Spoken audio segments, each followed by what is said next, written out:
Hi, welcome to our channel of IGNOU audiobooks, Indira Gandhi National Open University, School of Engineering and Technology, SOET, Postgraduate Diploma in Industrial Safety, PGDINDS. Semester 2, MIS 025 Industrial Project Management. Sound basis for decision making. The relevant topics include demand, cost, pricing and market structure. The study of these topics helps frame principles and rules to attain the desired economic goals of management. Objectives. After studying this unit, you should be able to describe how consumers make their decisions to buy what goods and services and how much. Describe how to optimize their purchase, consumption given the constraint of their income, budget, and prices of goods and services so as to maximize the satisfaction or utility derived from such consumption.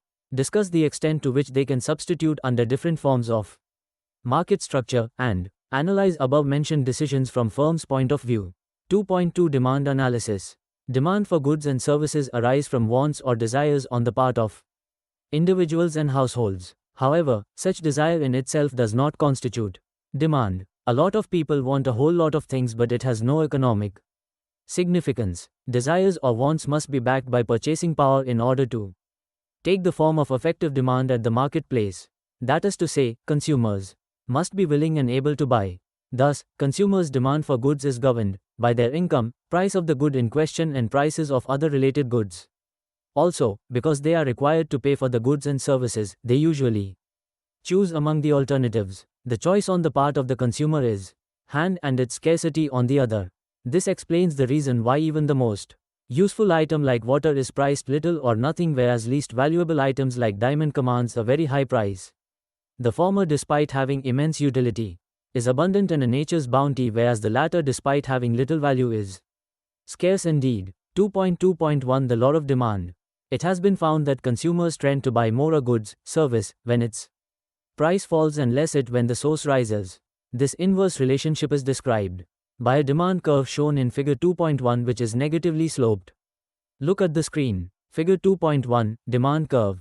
The horizontal summation of such individual demand curves gives us the market Denland curve for that particular good, service, be it food grains, processed food, milk, oils, fats, textiles, footwear, cement or transport, entertainment and other services. While the law of demand holds true in general in respect of normal goods, it is often violated in the case of inferior goods like salt, necessities, consumed by the poor sections of people such as coarse grains, cows, cloth.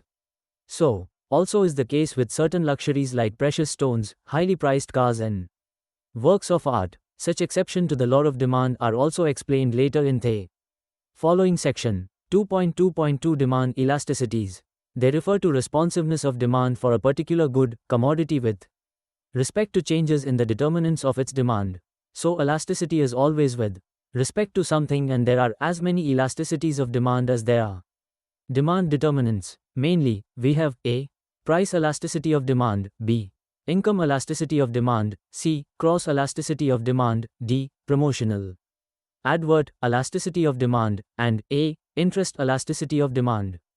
In general, elasticity of variable X with respect to variable Y is defined as. Look at the screen. An illustrative example, computation of price elasticity of demand. 0 price elasticity. This is a case where demand is perfectly inelastic, i.e. demand is invariant to all change in price. Refers to a situation where demand is unlimited RW at given price. In a perfectly competitive market, demand is said to be infinitely elastic or perfectly elastic. The following diagrams illustrate these cases.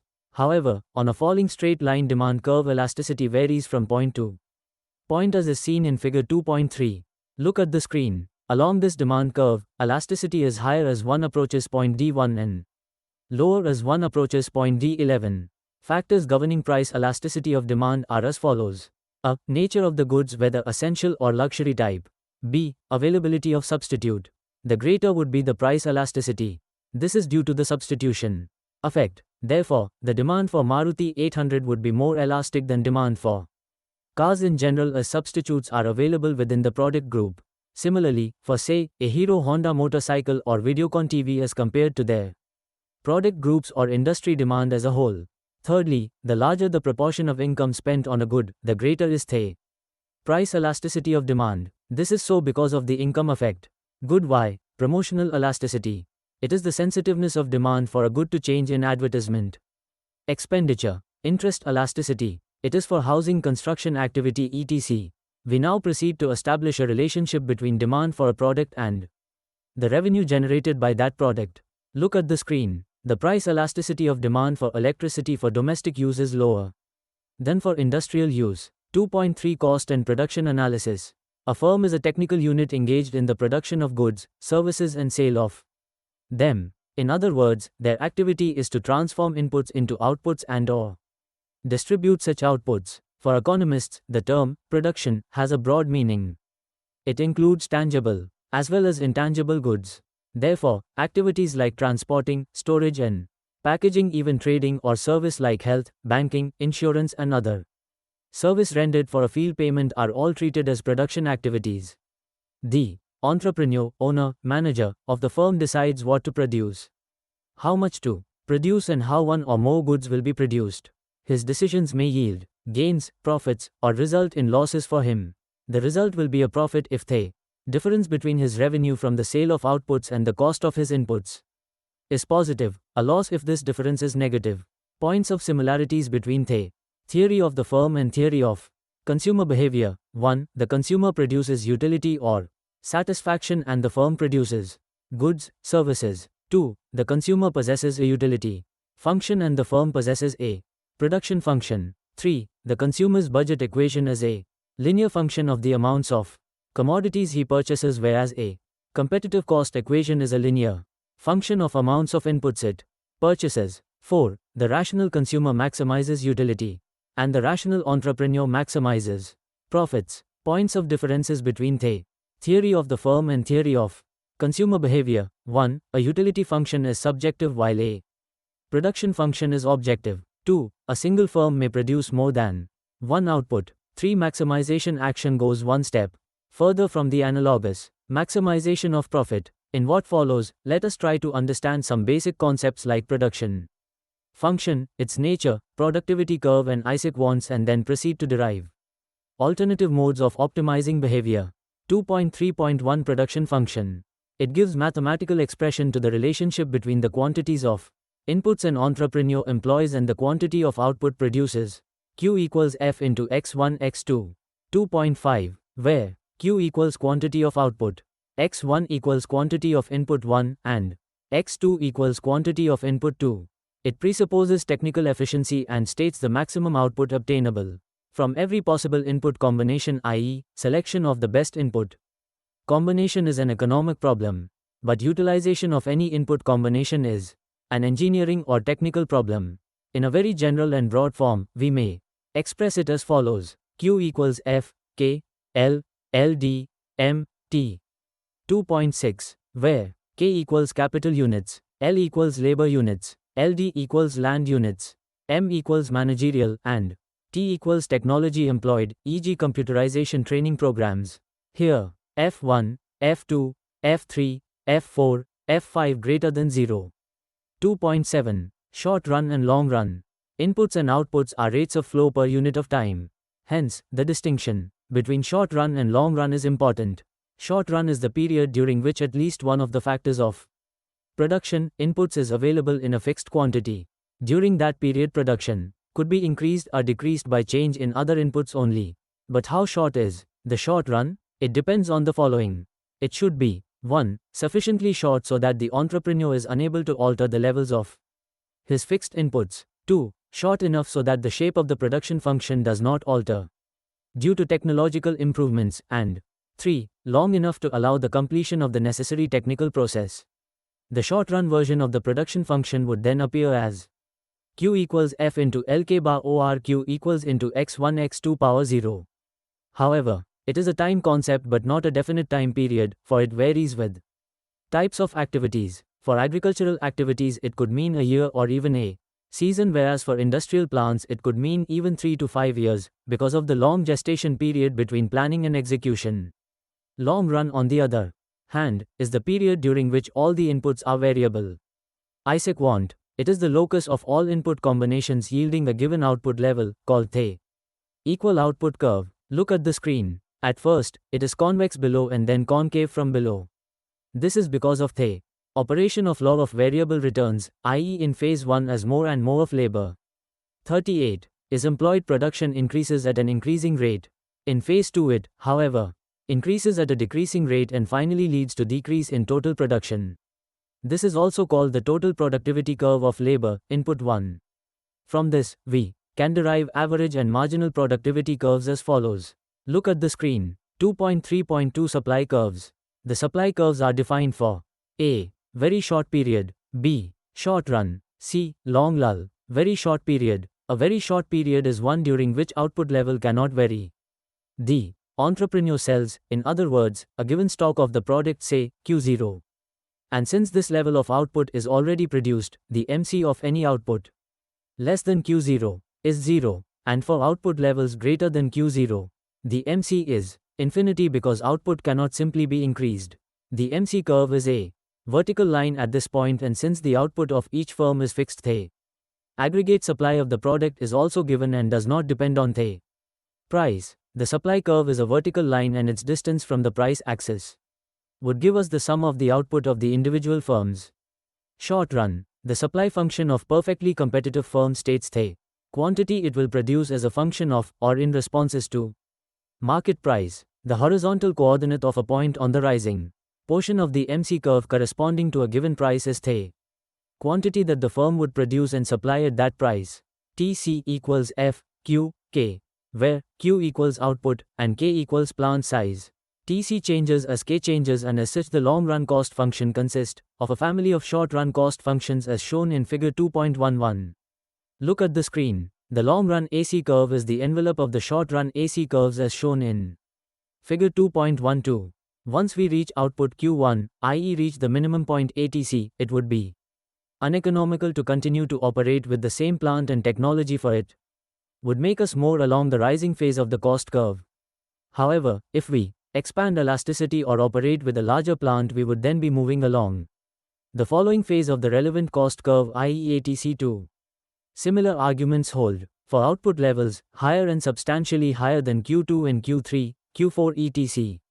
2.3.3 Cost curves. The general determinants of costs of production are output level, factor prices, factor efficiency or productivities, and technology. However, of all the relationship between costs and its determinants, cost-output relationship assumes greater significance because it changes faster and more often and thus becomes important in decision-making. Also, once this relationship is determined, future costs of production at different levels of output may be obtained by incorporating adjustments in wages, other input prices, efficiency factors and the like. We shall consider the cost-output relationship for the short and long run separately. Short-run relationship. In the short run, the cost-output relationship relate to a fixed plant or particular scale of operation. A, ATC, AVC and MC fall at first, then remain constant for a while and then begin to rise as output rises. B, MC changes at faster rate than AVC. Therefore, the MC reaches its minimum at a higher level of output than does AVC. C, ATC falls for a longer range of output than AVC. Therefore, ATC reaches its minimum at a higher level of output than does AVC. Look at the screen. D, AVC equals MC when AVC is the minimum. A, ATC equals MC when ATC is the minimum. F, ATC, AVC and MC are U-shaped, figure 2. 14. G, AFC is a rectangular hyperbola. Once the minimum ATC point is reached for any given plant size, the optimum output is obtained. Beyond this, the law of diminishing returns sets in and AVC rises faster. 2.3.4 Break-even analysis. Often a firm has only a limited information on its revenue and cost functions, and in such cases, the break-even analysis could be a good approximation to the profit maximizing principle. It might be useful also in situations where a tender is to submitted within a short time. BAQ equals TFC upon P minus AVC, where BAQ equals break-even quantity of output, TFC equals total fixed cost, AVC equals average variable cost, and P equals unit price. The break-even point is defined as the point where profit equals 0, i.e. total revenue equals total costs. In what follows, the break-even analysis is carried out under linear and nonlinear assumptions. Profit and break-even analysis for the linear case. Supposing TR equals 10Q and TC equals 12.7Q. Then, profits equals TRTC equals 10Q 12 7Q. So, given the linear total revenue and total cost functions, the profit function would also be linear, and the break-even point is given by equals TRTC equals 0 equals 3Q12 or 3Q equals 12, i.e. Q equals 4 units. Alternatively, BEQ or the break-even output can be given as follows. TFC upon P minus AVC equals 12 upon 10 minus 7 equals 4 units. Here, PAVC is called the average contribution and the gap between trail, and TVC is called the total contribution. Here, profits is a monotonically increasing function of output, i.e. greater the output, the larger the profit, and vice versa. Profits are negative when output is 0 because of the fixed costs, and small TC curve is above the TR curve for outputs up to Q equals 4, indicating losses beyond 4 units of output. However, quite the opposite holder, i.e. the firm is making profits. The gap between TR and TVC is called the total contribution, which is always positive. The contribution per unit of output is called the average contribution. In our example, TFC equals 12 and TVC equals 7Q. AVC equals TVC upon Q equals 7Q upon Q equals 7 and P equals TR upon Q equals 10Q upon Q equals 10. 2.4 Market structure. Markets are distinguished on the basis of the degree of competition in the market. For goods, service, by a market, we mean all individuals, households and firms willing and able to buy or sell a particular service. Look at the screen. 2.4.1 Pricing and output determination under pure competition. A market which is pure CPM competitive has a large number of buyers and sellers, a homogeneous product and free entry, exit. Each seller, buyer is insignificant in relation to the market, as what he sells or buys is only a small fraction of the enormously large output. However, all of them taken together, the invisible hands, determine the market price. The sum of the individual demand curves would create the market, industry demand curve, and the supply curves would give us the market clearance. The market price is determined by the intersection of the aggregate demand curve and the aggregate supply curve. Once this price is determined, an individual seller, buyer can sell, buy any amount of the product at the price. Each firm, therefore, would be facing an infinitely elastic, horizontal, demand curve at the price determined by production, and as such have differing cost functions. In the short, have the following 4 situations into which different firms may fall. A. Profit-making firms. B. Breaking-even firms. C. Inefficient but operating firms, loss-making firms, and D. Inefficient and closed-down firms, close. Diagrammatically, these 4 situations are represented in figure 2.16. Look at the screen. Numerical example. Suppose aggregate demand is given by QDD equals 20 minus 0.4 P, 2.8. and aggregate supply by QSS equals 5 plus 0.8 P, 2.9. The equilibrium price in the market would be determined when market demand equals market supply, i.e. EQ, 2.8, equals EQ, 2.9. Therefore, 20.4 P equals 50.8 P, 15 equals 1.2 P, or equilibrium price, P equals 12.5. 2.10. Now, industry output at this price P equals 12.5 is obtained by substituting the price in either demand or supply. Thus, Q equals 20.4, 12.5. Q equals 205 equals 15 units. Therefore, the equilibrium price equals 12.5 and the equilibrium industry output equals 15 units. If the total cost function of a particular firm is given by TC equals 10 minus 2Q1 equals 4Q21, 2.11. The supply function of this profit maximizing firm would be MC equals Mr equals P. MC equals DC upon DQ equals minus 8Q1 equals P, i.e. Q1 equals 1/8, page plus 2. Assuming, of course, that is profitable for the firm to operate rather than close down its plant. This could be checked once we find the shutdown or close down prices in the short and the long run of the firm. Close down price in the short run is the min. AVC, TVC equals 2Q1 4Q21, AVC 4Q1. Since this is linear function, the AVC here has no minimum. The short run supply function QS1 would, therefore, be given by its unrestricted supply function. The firm would produce 1.8125 units and sell it at price P equals 12.5. The total revenue equals 12.5. 1.8125 equals 22 rupees and 66 paise. The total cost equals 20 to 1 for its products for all its consumers. Discriminating monopoly. The firm charges different prices for a given product from different sets of consumers or for different units of its product from the same consumer. Single monopoly, since there is no difference between the industry and the firm. The demand curve facing the monopoly firm is the same as for the one faced by the industry, i.e. downward sloping demand curve, meaning that more could be sold only at a lower price and vice versa. The firm is, therefore, a price maker. Once the market demand is given, the monopolist can either set the price or the output.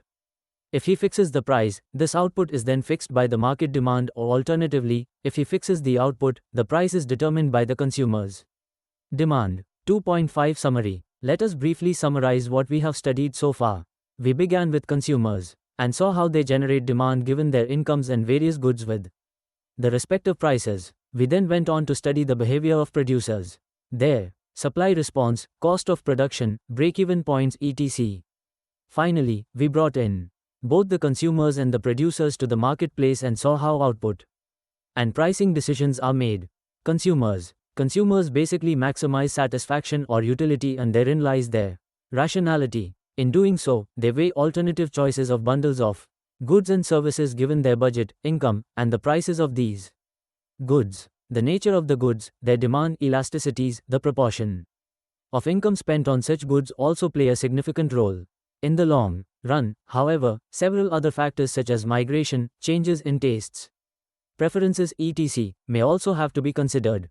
Producers. We have seen that a rational producer maximizes profits or the difference between his revenue and costs. Therefore, tile output quantity that he produces and sells, the price at which he sells the output, the cost at which he produces, both fixed and variable costs, become relevant and crucial for him. While in the short run, the fixed costs remain constant and begin to spread over wider and wider range as output expands. In the long run, all costs become variable, including plant and equipment due to wear and tear, technological obsolescence, etc. Issue like costs, supply break-even point have been dealt with. Markets. Here, consumers and producers are brought together in the form of demand and supply curves, and the behavior of the market is explained in terms of output and price determination, while different types of market and their features are stated. Only two extreme forms, viz. perfect competition and monopoly markets, have been analyzed. It is true that markets generally perform well in terms of bringing about an equilibrium between clearing demand and supply positions by an invisible hand, as it were. It, however, fails at times, resulting in either excess demand, shortage, or excess supply, glut. The Great Depression of 1929 to 1933 is a classic case of market failure. In such cases, government intervention is called for by way of some legislative measures, subsidies, taxes, prices, or quantity controls, etc., to make up for the market imperfections like monopoly and unfair practices, external cost like harmful effects of poor working conditions on workers, health damages, the environment, etc. Markets should not be overregulated, for they will simply die. They should not also be let loose, for they may go haywire and bring chaos. Thank you for watching. We will see you in the next video with the next chapter.